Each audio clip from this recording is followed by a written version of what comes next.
बोरुंदा कस्बे सहित आसपास के ग्रामीण क्षेत्रों में कोरोना पॉजिटिव की निरंतर बढ़ती संख्या के बाद थाना अधिकारी चयन प्रकाश चौधरी गुरुवार को एक्शन में आए। सुबह 11 बजे के बाद सख्ती से लॉकडाउन की पालन कराने के साथ ही शाम तक सड़कों पर दौड़ते नजर आए। कोविड-19 की रोकथाम के लिए सरकार द्वारा किए जा रहे प्रयासों के बावजूद कोरोना संक्रमण की चेन लगातार बढ़ती जा रही है। जन अनुशासन पखवाड़ा के माध्यम से राज्य सरकार भी आम जन से सहयोग की अपेक्षा करते हुए कोविड-19 को हराने का लगातार प्रयास कर रही है, लेकिन ग्रामीण क्षेत्रों में सरकारी गाइडलाइन की पूर्ण पालन कराने को लेकर बेरुंदा पुलिस पूरे दिन सड़कों पर दौड़ती रही।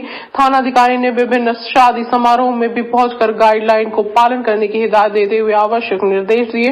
एसएचओ के नेतृत्व में पुलिस टीमों की जगह जगह गश्त करने से 11 बजे बाद सड़कों पर सन्नाटा पसरा रहा। मेडिकल की दुकानों को छोड़कर न कोई प्रतिष्ठान खुले रहे, न ही कोई सड़क पर वाहन नजर आए। थाना अधिकारी चयन प्रकाश चौधरी ने बताया कि आज एएसआई मुकेश मीणा, प्रवीण काला, जोगाराम, कमल, किशोर, गजे सिंह की टीम ने 1 दर्जन से अधिक मास्क एवं सोशल डिस्टेंस से चालान काटकर गाइडलाइन पालन करने की सख्त हिदायत दी।